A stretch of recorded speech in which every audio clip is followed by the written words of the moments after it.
GM friends, and welcome to the Metacast Crypto Corner brought to you by Naavik. I'm your host, Nico Vereecke, and today I'm joined by Vijay Sundaram. He's a co-founder and CEO at Luda, who are the creators of Neo Fairies. Our goal today is to talk about Luda, how it approaches Web3 technology, and also to talk a bit about some of the mistakes or some of the learnings we can take from what we see happening within the blockchain industry today. So, first question, Vijay, who are you? And could you tell us a bit more about Luda as well? Yeah, sure. Yeah, thanks for having me. So, engineer at heart, have been a designer, engineer in Silicon Valley for my whole career, more or less. Spent a bit of time at big companies, spent some time at small companies, starting my own, with a little bit of time in venture capital as well.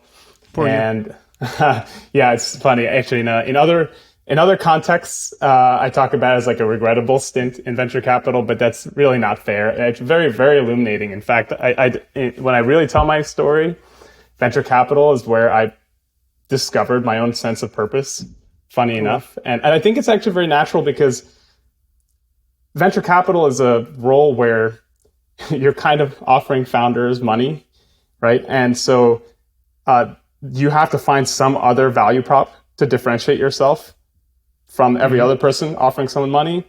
And it puts you into a much deeper soul-searching mode, I think, than when you're a technology professional where skills are differentiated and you know kind of what you do and you're good at it. But you really have to stare yourself in the face and ask, what am I bringing to this founder that they're going to take my dollar versus the other? And so no joke, I like I said, I make this regrettable joke, but actually, in fact, like a lot of my personal purpose and kind of where I ended up going in my own career was figuring out that what I've always loved deep technology and how you can create impact with new technologies. But the idea that you could use deep technologies for play, that was a thing that fully came, kind of into my view when I was in venture capital, and it very much kind of steered my entire life after that. So once I left venture capital, I spent some time doing some angel investing and also tinkering, and ultimately ended up at Google, where I ended up working on an R&D program, started an R&D program for interactive entertainment. And the entire premise was, how do you use all these magical new technologies like machine learning and AI and what's around the corner, but using it for play and using it for storytelling and using it for kind of creating these moments of playfulness and joy for people. And so that was where I spent about 3 years working on a bunch of different new technologies, new concepts, and the ideas that we're going to talk about today kind of came from there. So I can go more into that, but that kind of takes you to kind of where I am now almost. Great. And so after working on or researching how new technologies can be used to build new interactive experiences, you then decided to found Luda? Yeah. So the segue, I guess, from my time at Google to Luda is at Google, the thing we ultimately got most excited about, as we spent a bunch of time looking at different categories in entertainment, different mechanics for gameplay, different types of storytelling tools. We got really excited and very inspired by this sandbox game genre or open world genre, things like Minecraft and Roblox. And the idea that you can create these types of open-ended creative worlds that players can contribute to and fans could be part of, right? Not just consuming.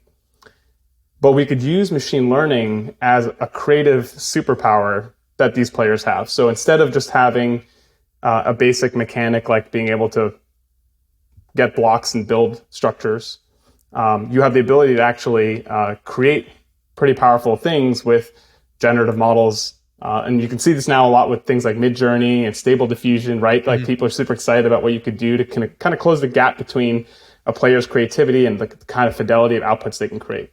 Yeah. You can see the same type of thing happening, although it's a little bit more out of view for animating. So actually animating, puppeteering characters, right? This is also something that is increasingly possible using machine learning because we can map skeletal forms and put them onto the structure. So that whole idea that we can create creative tools with machine learning that then become kind of the building blocks for these sandbox games, right? The next gen Minecraft and Roblox. That was what the time at Google was spent kind of honing in on and just kind of having our minds blown about and being super excited about this, because now it's about empowering players, not just to create in the game worlds and the story world, but with these tools that make them feel like they're superpowers, right?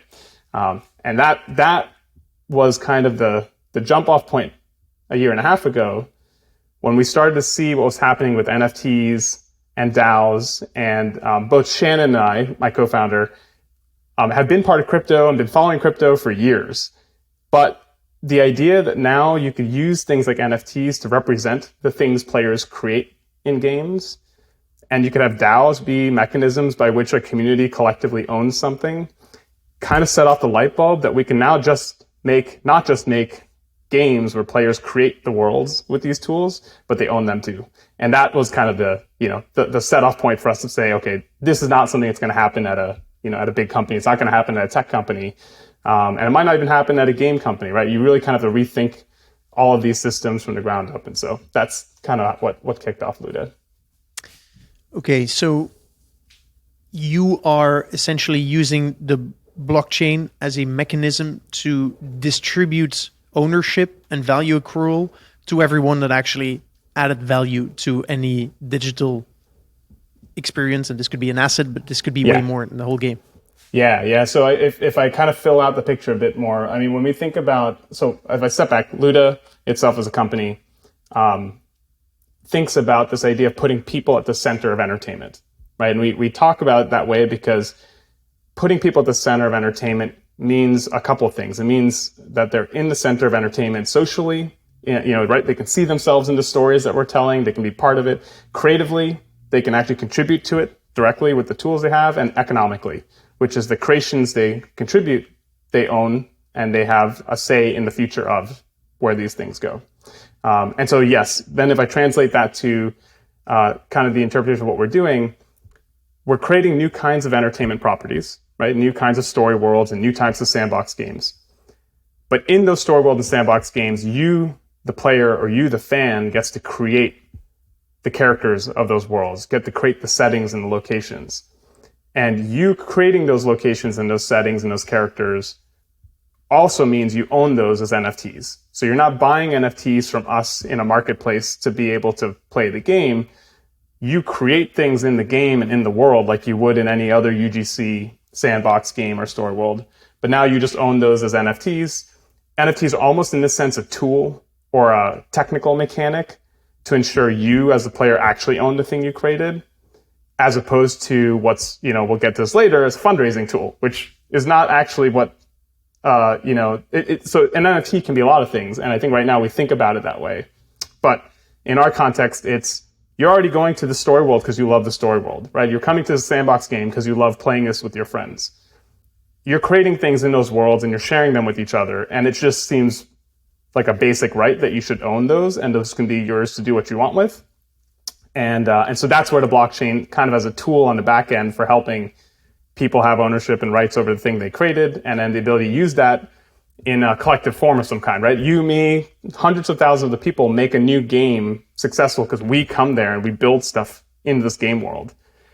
We all should have a say, at least a small say, in where that game goes, right? And that's where the DAO mechanisms and on-chain voting and governance and using the NFTs you created to participate in votes is kind of the other part of this equation, which is not everyone's going to want to do that, but people should have the ability to do that if they want, right? As opposed to being kind of on the outside of a Twitter handle trying to, make sure they're heard to the creators making the project that they're a part of. So I think when you talk about having people create things within games, everyone probably immediately thinks about Roblox. Mm-hmm, mm-hmm. I'm trying to understand what you say, right? If I would translate this into Roblox terms, what you're saying is, I am a creator. I create, maybe it's a bad example, right? But a very cool looking car in Roblox. Yeah. Any experience can actually start using that car in their game, and then I own that car as an NFT. So anytime there's any monetization thanks to that car, I can get a tiny part of that monetization. Yeah. Well, yeah. So let me. I love this analogy. Yeah. So let's take Roblox, right? You come to Roblox, you create an experience. Actually, this is one of the neat things about Roblox, just to kind of appreciate what they've done. people can think about them as games, like it's a platform for making games, but actually a lot of what people are making are things like, I had a dream last night and it was really weird. And so they create their dream and they invite their friends to come experience their dream.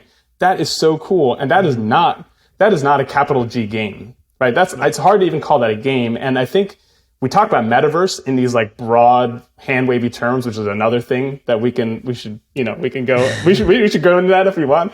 But when you get down to it, I shared a space I made that's a dream I had, and you can come into it and enjoy it. I mean, that's beautiful, right? And that is actually what makes UGC so special, is that it's not that kind of heavy, I got to make a game, right? So then what we're saying is, for an analogy, Roblox 3.0, Roblox for Web3 is, I come to Roblox, I create this little scene of a dream I had. That is an NFT that I own. And then that NFT that I own makes me part of the Roblox DAO. And then when Roblox decides that they might want to charge more like 70% of profits as opposed to 83%, I get to have a vote saying, yeah, that's a great idea, right? And that's, so now the NFTs representing the things you've created and contributed to the Roblox world give you kind of a voice and say in how Roblox as a project is governed and managed. And that's not to say that everyone who contributes to Roblox should dictate the future of Roblox. Like, there's a lot of people investing in building Roblox that should have a big say, but it's a step towards more involvement of the community in the actual enterprise of this project called Roblox, as opposed to no connection at all economically or governance wise. Yes, it is the Web3 thinking about giving stakeholders an actual stake in the whole ecosystem, right, and giving them more power, and then also more a sense of ownership. Yep. Okay. I'll say one other thing about this, because I think we're going to get to it later too. Most people who create something in these worlds, the NFT that we just talked about of the dream I had, it might never be worth anything to anybody, right? Default value is 0. Mm-hmm. Now, to me personally, I don't care. I didn't make my dream in Roblox because I wanted to make myself rich off of it. I made it because it mattered to me, right? And so I think one of the things that's always fun to talk about in the model that we're pursuing is that's okay. Most of these are going to be worth 0, right? Mm-hmm. Most content on the internet is not worth anything. Mm-hmm. But one, for the people who create it, it doesn't mean you shouldn't give them ownership of it and shouldn't give them access and rights to do what they want with it. And two, every now and then something you create does become valuable, right? Every now and then, that dream that you had that, you shared with a few friends strikes a chord, right? It goes viral. There's a cultural moment. And now maybe that thing you made is a piece of art that you can sell, right? And now you, the creator of that thing, directly control how you benefit from it. And in that resulting transaction of, selling it, trading it, whatever it is that you might do with it, it's your choice. And then the platform benefits, but it's flipped around, right? It's like you choose in a way to give back to the platform to help you create economic success, as opposed to, you pay forward and hope you make money later, or you create success for, the project, and then maybe the project turns on monetization and gives you a cut of it. And so that's the inversion there, but people can get tripped up a little bit on like, well, okay, most of these are going to be worthless. And it's like, okay, what's the problem with that? Yep. Personal meaning does not mean economically worthless, does not mean lack of personal meaning, right? Yes. It's interesting how 99.9% of the NFTs in existence today in value will all converge to 0, but we're still like really thinking about NFTs as financial assets that are supposed to be worth something. Very interesting how paradoxical that is. Well, I mean, that's the thing, right? You start, and this is a little bit of a Web3 crypto phenomena, right? As things start with having financial economic value, and then, meanings may follow from that sometimes. Now, I don't feel that way about Bitcoin, honestly, and in the other projects. I don't actually think that's a bad thing for the use case, but I think NFTs kind of, they complicate this a little bit, right? I think NFTs as art also makes sense, right? Because it's inherently There's something of value, and that's why it's there, and people can appreciate it and put a price on it. But I think as it's kind of slid from that to like an element in a game, or an asset in a game, like the thinking for all the other things kind of has to probably adjust with that too. And that's, it's path dependency. You kind of have to work from where the world is to where you want to go. 100%. So you allow people to create things and truly own them. And then the fact that there's potential for them to actually earn something with that is absolutely secondary, and is, it's definitely not the purpose. How does attribution work in your vision and what you're building? So just to give you one question, right? One person builds like a massive, like an MMO world, right? And then another person builds a tiny cupboard that they dreamed about. How does attribution work there? What do you mean by attribution? So, you said that both of these people will gain some ownership of the whole Roblox 3.0 that you described. Right. One, like the added, like the value that both people add is different. Yeah. So how does that work? Yeah, it's a great question. I don't think I have an answer for that yet, because it is kind of like the next logical problem to solve. There's a lot of soft dynamics, but just to cut to the heart of it, like the hard dynamics are hard to figure out. So I'll riff on this, and I'd be curious if you get your own take on it. But in the soft, so just to kind of spell this out from foundations. Yes, the idea that you come into this world, you create a character. We'll talk about our first project, but you're creating a character in a story world.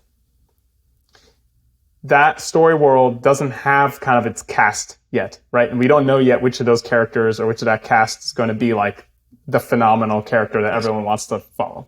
No. So to your analogy, one person shows up, creates, the Black Widow or the Black Panther of this story world, and another person comes in and creates, the character that no book or the character in the world that no comic book or no movie has been made about yet. Right. Yep. And so now both of those folks have an NFT of that character.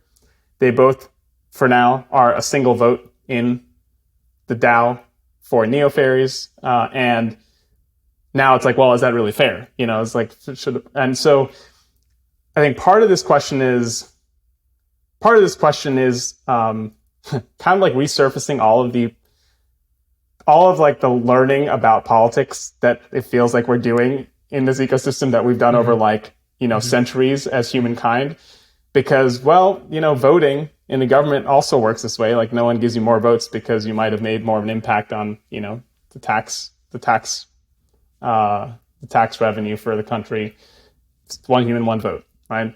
And then you can go to the other end of the spectrum, which is we could try to measure that impact in some other way, and then to accrue, some sort of voting power to that. So, it could be that if you're able to tell on chain that, whatever metric you're optimizing for, if it's time spent or the amount of love people have for a thing, if people heart the thing you contributed, then maybe that gives your voting power, boost, so that you have your NFT, but that NFT is associated with a certain amount of engagement and contribution. And then you've got, voting power that accrues relative to the impact you've had. Super complicated though, right? I mean, the mechanics feel like we'll figure that out, like how to implement it on chain, how do you track like it, but it's the harder human question of like, what's the right way to govern these kinds of things? And does every player have voice? Do they not? Another part of this complexity is this Sybil attack and Sybil resistance problem, because, it's one thing if I actually came in and I poured my blood, sweat, and tears into a character that no one ever cares about but me, right? And in a way, like I think I'd say philosophically, just hot takes, that person and the person who creates like the next, epic character maybe should get the same say, because they're part of the system. They've done the same work, and the outcome, like, the benefit of having the hero that everyone loves is that's going to have relative value compared to mine. So we don't necessarily need governance to also mirror the economic value of what you created. But the hard part, sans like a good Sybil attack resistance botting situation is, you create a scenario where someone comes in, they don't care, they just hit a bunch of buttons, or at worst, they have a bot come in and get, 10,000 of these things, 100,000 of these things. Mm-hmm. And that's the part that keeps me up at night a bit more, and it is made much harder in an ecosystem where even our values are aligned about privacy and security, and not forcing everyone to dox themselves, not making everyone go through KYC to contribute to a UGC project. So that part's the hardest, and we've got some very crude tools we've started to experiment with to do that. But it's so I think some of these things kind of have to fit together before you're going to have a great answer to that problem. Because if you can trust that the person you're talking to is a human and they're not tons of bots, and you can kind of measure the effort they put in, and we can get a sense for kind of the texture of this project. Like, is it going to be 10 people who make amazing things, or is it going to be, is a 0.1% that's going to drive a lot of the impact, or is it going to be 20%? All of those factors, just, you don't pretend to know all those things going in, or at least you shouldn't, and take it kind of one day at a time. Man, our life in Web3 would be so much easier if we had a proof of humanity that didn't necessarily reveal who exactly you were. Yeah, it does. It's. So I'll tell you the closest thing that kind of shows up, which is very unsatisfying, is when a platform that you already don't bother trying to hide from can be an intermediary. And that's basically what I think different projects are trying to be. So different projects are trying to become this. But right now, for example, Discord is kind of solving this problem for us today, right? Because we do want to make the earliest parts of this community as secure and scam-free and uniquely individual users as possible, right? Because in our project right now, you can create locations in the world where fairies are going to return. But we don't want someone coming in and getting every location around the world and just sitting on it, right? So we have to do this filtering process, but we don't want to KYC people. We don't even want to ask for people's personal info. In fact, it's amazing. I can't believe how many projects in the ecosystem ask for phone numbers or ask for email addresses. I'm shocked. And there was one that was actually asking for me to enter a phone number to register to become part of the community. I was like, what? This happens? People let this happen? But that said, so we're trying to stay away from that. But we're kind of doing our own version of that bad behavior, which is we're forcing you to go to Discord, and we're setting the security setting of Discord to the highest level, which means you have to actually connect your phone number or verify your phone number with Discord. But the nice thing is you're verifying it with Discord, which you might have already done for all these other projects. And so, there's this intermediary, trust enters the equation again, but you're kind of like, well, are people not going to use Discord anytime soon? In this ecosystem, probably not. So it feels like less of an ask for people to do that with a third party and not us. That said, I've already had really thoughtful, ideal community members basically opt out because they don't want Discord to have their phone number. So yeah, I think you've got these stand-ins, which are almost like Web2 stand-ins because that's the world everyone's kind of been dominated by, and then they become like this intermediary where we don't need to see as a small project your personal info. But I think over time, someone's going to have that critical mass as a Web3 project that we can trust with, using a bunch of the really cool privacy preserving techniques that are coming out. And then that'll become it. But you're just waiting for that. You're waiting for that critical mass winner take all moment where everyone's just like, okay, that's the de facto, like you said, a human, verified human, but you don't know who it is. And yeah. So could you maybe quickly be more specific around Neo Fairies, your first project? Because we've been talking in high level, and totally. I'm bad in thinking high level. I want to understand exactly what's going on. Yeah, I love it. So Neo Fairies is it's our first project, and think about it as an experiment in decentralized entertainment. Right. The idea is, if you truly wanted to create the kind of projects we're talking about, what are all the things you'd have to do, and how do you build something world-changing in the process, right? So not just treating it as like a weekend hackathon, but it's something we believe in deeply as a team, creatively and technically. So one way to start talking about this is think about it as it's an entertainment franchise. That's what we're building. And the aspiration, the ambition, like long-term ambition ends up being to be a generational, iconic franchise like a lot of other entertainment IPs, intellectual properties you know of. It has extensions in fashion and movies and games and film and so all these possibilities. But the key thing with this is how do you do this where the community is part of it from the very beginning? And it's not just part of it, but it's at the center, right? So because we all know what happens when you create a franchise that's world changing, but how do you do that in a way where the communities be part of it from the beginning at the core? And how do you step towards it? Instead of spending 5-10 years building, investing in a franchise and then eventually having fans, starting from zero and bringing your community along. Okay, so for us, the formula for Neofairies, and it kind of steps through what the project is pretty tangibly, is kind of 4 parts. The first part, and this is the starting point for all of us, is make a story, make a world that anyone and everyone can see themselves in. Most important thing, right? People of all sizes, shapes, colors, places ought to see themselves in the stories and the characters that we're going to bring forward. And so Neofairies as a fiction is much better felt than heard. So if anyone's actually curious, go to neofairies.com and check out, the content, because it's much better seen than heard. But as a fiction, the idea is that fairies are real. They're in the world all around us. They've just been in hiding. And they've been in hiding because humans have chased them away centuries ago. But a new generation of fairies is now here. And like all generations, one comes around that's done with tradition and wants to break all the rules. And this generation of fairies is done hiding. And what's going to happen is they're going to start to reappear in the world around us. And the world they're in is our world. It's the real world, right? It's not some fantasy world. And so the idea is to represent kind of these characters and their stories and their adversity, right? And to help make us, the fan base, part of that process.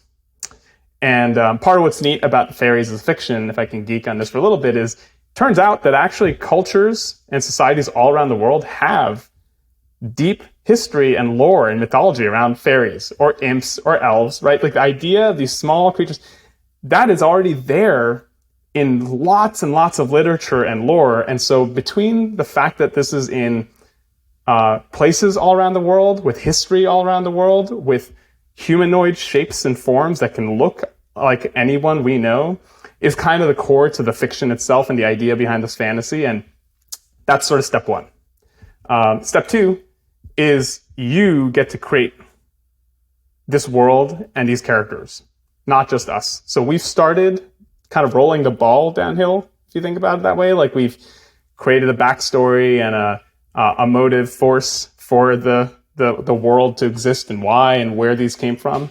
But you will create the locations in the world that these characters show up in. You will create the fairies themselves. And you're going to do this with these sort of playful web app experiences, right? You're not going to have to be an artist. This is not like a work DAO, This is like you come to a web app and you get a really playful, immersive experience and you get to contribute to this world. And when you do, right, step 3 is those contributions, those additions to the Neofairies universe are NFTs, and they're NFTs that you can mint and own directly. So when you place a location in the world to create a safe space for a fairy, that's kind of the first part of the fiction, is you got to create safe places with eekers. Eekers are little beacons that create safety in the Neofairies world for fairies to return. When you come to our experience right now, you place an eeker anywhere in the world. That eeker is a safe place for fairy to come back. You can then mint that safe space and own that safe space as an eeker. And then the next step and the next release will let you create a fairy. And the fairy will be created in a 3D environment where you can pick and choose lots of different attributes for your fairy. There'll be no shortage of options, and I'll talk about the numbers in a second. But same thing, right? You create that fairy, you create that character, you place it in the world, you now mint and own that fairy. And then as this roadmap builds out, you'll be telling stories about these fairies in this world, and you'll be kind of filling out the adventures kind of this world together with the rest of your community members, because you've got these building blocks of locations and characters and a world in which different kinds of motives and motivations will kind of pop up and drive this. So the last piece to this, and this is the key thing, is when you think about a project like this, you don't want 10,000 locations. You don't want 10,000 fairies, right? I mean, this is like, why would you imagine Roblox or Minecraft were like, hey, everybody, we got this great new world, but once you get to 10,000, you're going to have to go buy this from some hodler for $200 and then maybe get financing to buy it from a hodler, right? I mean, so part of what we're trying to do is build these systems and build this Neo Fairies project in a way where there's millions and then eventually tens of millions, hundreds of millions of possibilities, right? Because it's a creative space, you want to be fairly open-ended. So right now, if you go to our project, there's, I think, like 4.1 million spaces in the world. So there's no excuse not to have a space. And because it's a story world, it's about the story you tell around space, right? You don't have to have the metropolitan downtown center because somehow people think it's worth more. You know, all of Stranger Things is written about Hawkins, Indiana, right? Hawkins doesn't even exist. And Indiana is a wonderful place. So that kind of thing exists everywhere. It's all really about your personal storytelling. And the same thing happens for the fairies. We'll probably have tens of millions. We have to figure out the number. So there's no shortage of options for how someone can enter, how someone can create, how someone can own something. And then, like we were talking earlier, that is just a matter of what you do to make those characters and locations meaningful and valuable, and what meaning they have to you. And then all those make you part of a DAO. It's the Neo Fairies DAO. The moment you're an Eker holder, and you're Eker NFT holder today, you have governance rights and participation in that DAO. And some stuff we haven't talked about just yet is giving the DAO the ability to hold the IP rights to Neo Fairies. So the DAO is going to be more than just a group of people with NFTs. It'll also be a way for us to really have ownership of the IP supported by and governance of that IP with the community in a very tangible way beyond just kind of, either CCOing it or holding onto it as Luda ourselves. So if I understand it correctly, you are doing the Web3 practice of giving ownership of the whole ecosystem to everyone who contributes to it. But it sounds like it is, for now, impossible for me to invest and gain more ownership by putting in some money. Is that correct? Yeah, I think that's a good summary. I mean, I guess technically you could, go try to buy Ekers from other creators who made them. I mean, we certainly haven't engineered anything with this aim in mind, right? So there's very limited numbers of Ekers we've distributed. You have to do a lot to get one. You can only get one. But yeah, I mean, I guess in theory, once this thing rolls out, but then, you get into a weird situation of, well, if you've got 10 million of these, are you going to create, hundreds of thousands? Are you going to, there's a tokenomics discussion that's really, it's really a good one, but it might take us down a rabbit hole where I just say dumb things for a while. Because you do have to think about tokenomics very differently. Like none of us want the NFTs in the system or the DAO to be worthless, right? That's not the goal. Mm-hmm. But you we are optimizing for it being accessible, affordable, enjoyable first, right? Not financially speculative and economically, driven first. And so I think once you start from everything I just shared with you is about making accessible, affordable, enjoyable. Now, once you've set those kind of flags in the ground, you kind of have to come back to the tokenomics question. And that's where, the contrast is very easy to make. NFT project with only 1,000, 5,000, 10,000 has a very clear path to creating as much demand for those limited supply as possible. That drives your price. And then that gives you, some version of calculus as an investor. How do you want to participate in this thing and what percentage do you want to engage in? And, you can evaluate like, how much do you believe in the roadmap behind this project or whatever it is people say. Here, it's like, no, you got to come in and create something. And I think over time, maybe we come up with other ideas that do allow for the kind of investor audience to engage, but it's sort of cart before horse in our perspective. It's really fascinating. It sounds like the way you've built this is in such a way that because there's no limitations on the number of NFTs. Right now, if I was like, this Vijay, I kind of like what he's doing, and I think he might be onto something. If I'm going to buy all of the NFTs that you have, it's kind of like a weird investment because you buy a stake in the whole thing, but there's still millions of them potentially to be created, which will almost be necessary to create the full value of this whole thing. Exactly. And that is a feature, not a bug. Yeah. In my opinion, because I want the owners and the creators and the holders of these things to be people who care about the IP, not about the number on the IP, right? Which I don't know, maybe it's a controversial point. Like maybe you can't separate the two. And I can totally see why some of the magic of Web3 is that those things are kind of intertwined. So I definitely don't want to come across as someone who's, naive about, like, that's a perk of Web3 is the ownership part. I mean, we're talking about that here.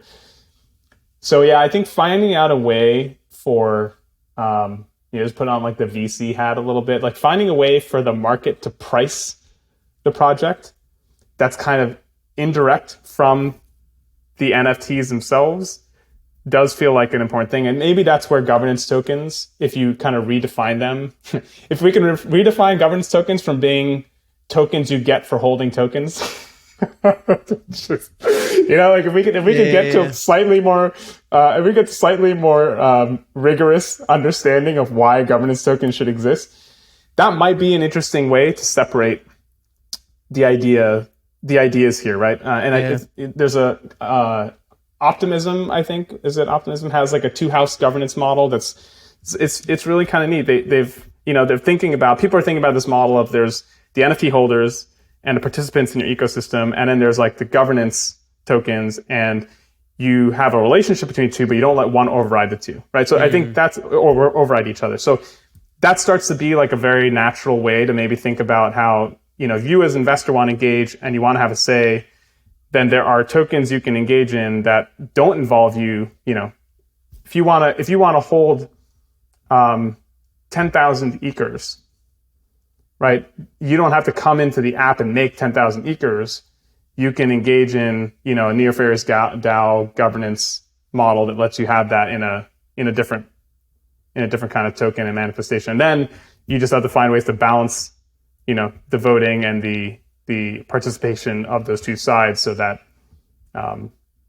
there's a bit of a check and balance. But I think there's some pretty cool models that people are already thinking hard about this on. So I don't necessarily have to invent this from scratch, but those are actually particularly important in this UGC context, because up until now, I think NFTs have been able to kind of conflate those two ways of engaging because they largely are still kind of speaking to a investment and speculation oriented endeavor.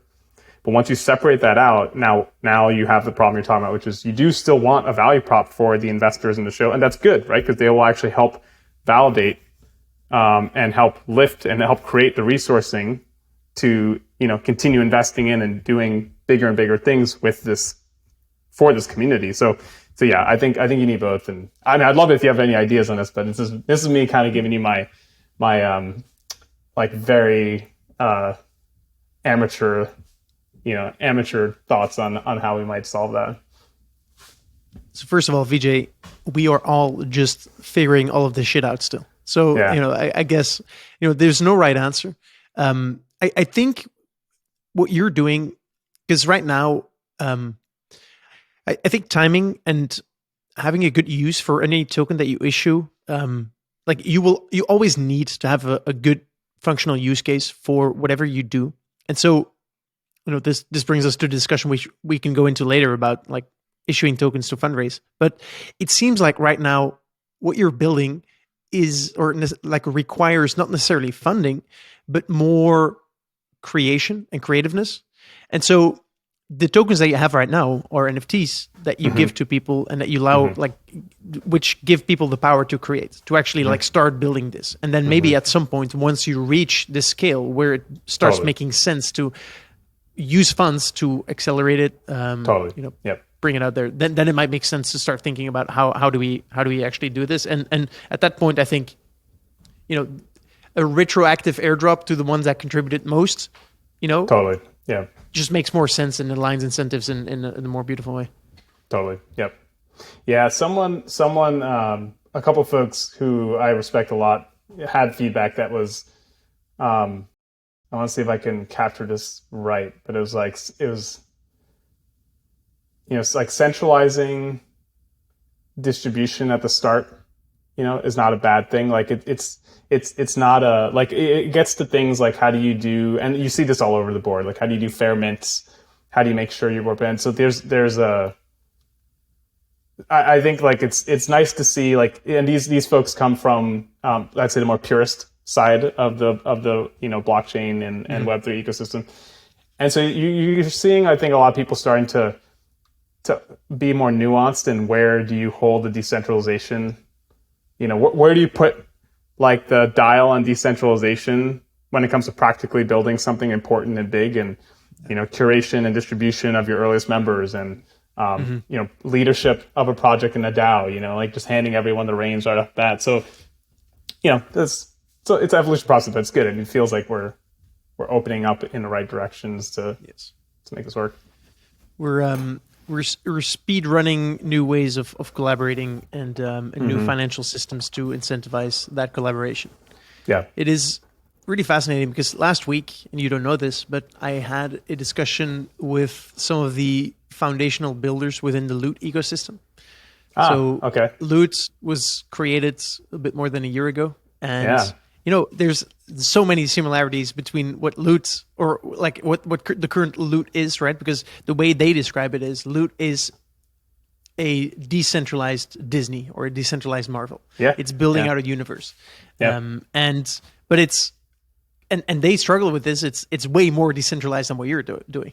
Yeah, and so it's really interesting to see how this there's a soup. They were very inspiring to this. I mean, at the time that Shan and I left Google and started this, it was like spring to summer of last year, and we had I told you, kind of seen all of these signs kind of in the months and quarters prior, but Loot kind of came out around the same time and just kind of reified this, right? So Loot and Bored Ape Yacht Club, right? They both kind of put points on the map that kind of validated that, it's not just about NFTs for art. It's like there's a bigger, larger thing you can do. And I'd say we've kind of, we've taken more inspiration from Loot than from, say, like the NFT PFP crowd, because there's something beautiful about this composable, moddable, extendable world, right? And so, but that was very much like you always have the benefit of learning from, what others kind of paved the way doing. There is definitely there are more experiments to be done in the middle ground between wild, open-ended decentralization to the point where your community has to literally like come up with the ideas and write the code and deploy software, right? So that's one end of the spectrum. The other end of the spectrum is, what we know, which is like you go into a room for 2, 4, 5 years. This is what our team's world class at, right? Is you go into a room for 2 to 3 to 5 years and you create like a AAA game and a Hollywood movie or a next generation machine learning model. So like where in the middle of that can you land and kind of get the best of both worlds? Like, can you actually get the creative direction and the vision and the execution of the world we know, where people do this well, and the open-ended experimental community ownership of the wide open. So we've definitely fallen somewhere in between there, very intentionally, but like, again, taking a bunch of inspiration from the pioneers of this space. So you seem to have, you have thought about this a lot. There's this concept of a Dunbar number, which is the maximum amount of people you can be friends with, or connected to, or maintain relationships with. Exactly. Yeah. What is maybe it already exists, right? But what is the Dunbar numbers for a DAO? Oh, I have no clue. I mean, we have to. I can't speak to this intelligently because we are still very tiny. We've been very curated and very small with the folks we brought in, but then I think we also treat a DAO very differently, which I can talk about if that's useful. But it really depends on how you define these things, right? If you look at like a Minecraft or Roblox, there's a massive community of people there, but they don't necessarily have to serve Dunbar's. They're not limited by Dunbar's number because I don't need to maintain relationships with the millions of people in the right. Yeah. So in our world, right, the Neofairies DAO, we're kind of doing two things a little differently than a typical DAO. So on one hand, which I think more and more people are doing, is we are committed to more leadership early on. So we talk about ourselves and the kinds of DAOs that Luda makes as creator-led DAOs. And just being really clear and open right from the beginning with people that there is leadership and that comes with the goods and bads of leadership, right? But that's the way we believe these types of things should exist. And so we talk about creator-led DAOs, and we've actually heard this from like dozens and dozens of fan interviews and play tests, right? The people want this. At least the people we're talking to want this. They want a creator that's driving that, and that's Luda. Yeah. But on the other hand, we are trying to reframe a DAO from being a thing you join and get paid to work at, like the next kind of job, to something you're part of by being part of the community of people using this product, right? So the moment you come to the Neofairies world and you make your first addition to that world by placing an eager, you're part of the DAO. There's no work proposal you have to make, and there's no payment for your time and services. You've done the job of adding to this universe, and therefore you deserve to have a say. And so when you think about it that way, our DAO over time will have millions of people in it, right? Because anyone who's part of this community and contributes is part of the DAO. So from our perspective, right, when you ask the DAO question, it's like, well, I actually think every user in this collectively created sandbox game or story world and things we build, they should all be part of the DAO, and they should all have a say in the governance of the future of the IP. But then the Dunbar number, I think, is just something that sort of like falls then in the cracks of, well, is there like a subgroup of these people in the DAO that are really passionate about, building a Neofairies comic book series? Okay, that's awesome. And that group probably needs to be 150 or less to be able to, to work functionally. It needs to have a leader of some kind that's got the ability to drive that vision forward. And, you see that, so you see that play out in that way, I think, for us. But when people talk about whether DAOs can scale human coordination, and, I've even used that line, in different kind of material. Mm-hmm. It's tricky. Like, I think, I don't think you, I don't know if you can scale like the human condition, and relationship management, but there's definitely other parts of this that can be made quicker, easier, and so that's probably less about stretching that number and more about making the way people can do this, and they can do it in their free time, like they don't have to quit their day job they don't have to quit their day job to engage in Neofairies. That's kind of that's what we're trying to help push the thinking on, is like, you can be part of a DAO simply by enjoying the project you're part of, and you can contribute and participate simply by doing what you would have done in any other context, which is come home from your day job, right, or have some time on the weekend, and this is a story you want to keep track of, right? Not, you got to quit, you got to join, and this is like your new life, and we're going to find ways to make these tokens worth something so you can get paid by them. It's like, maybe we get there, but that's just not the starting point. Mm-hmm. What do you think the current NFT landscape would look like if the supply of CryptoPunks was 100,000 instead of 10,000? Yeah, I don't know. I have no clue. And I've heard so many theories I've heard different theories, or at least different kind of case studies people have cited to me, but partly I'm not in that ecosystem, so I can't speak from a personal perspective, which makes me uncomfortable, right? But with this, but like there might be differences between launching 100,000 versus launching 10,000 and then adding 90,000. Like that's an important thing, right? And I don't know where I think smarter people than me in this ecosystem might have better theories about this or at least references. But, Loot had a version of this. They made their first batch. And to Dom's credit, he instantly turned around and wanted to create more for other people to engage, right? And synthetic loot. But that created a backlash, of different kinds. Or the market kind of effectively voted with its money to say well, these are the only ones that matter. And so if that's going to happen anyway, then did you really expand your set in the way that you wanted? Now, I think actually for them, in their case, if they create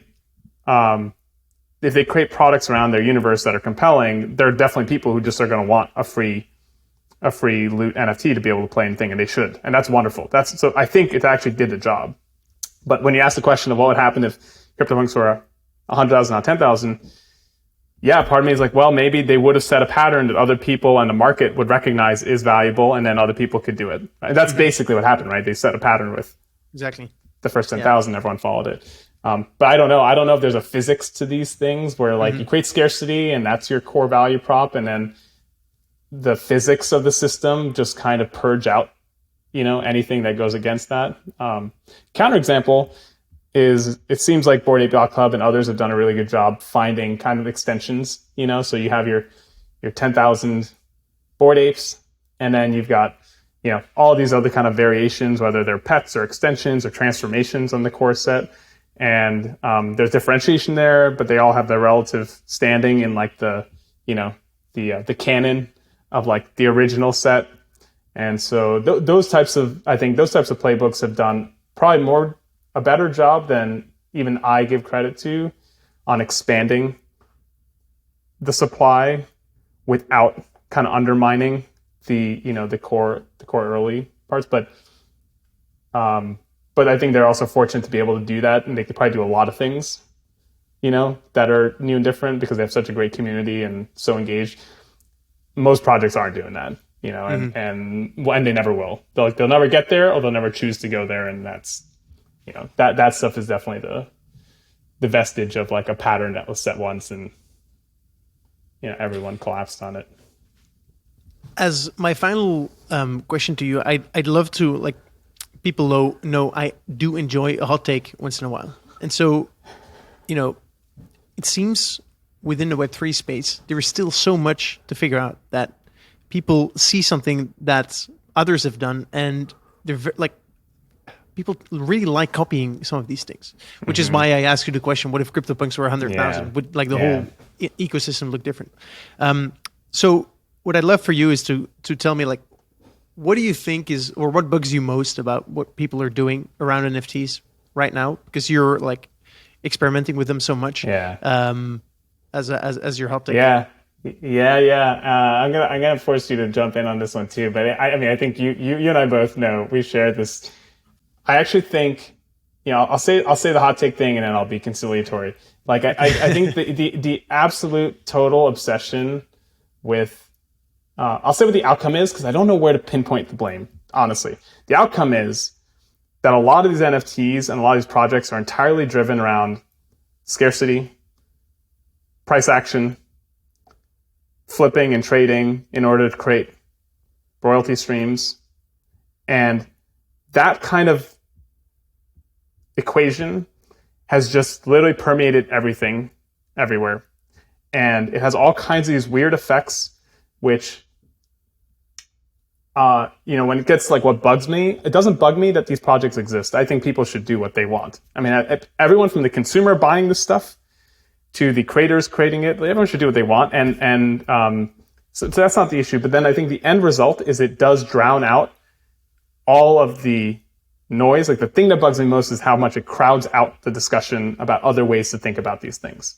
That's the thing that bugs me most, because it's fine for them to exist.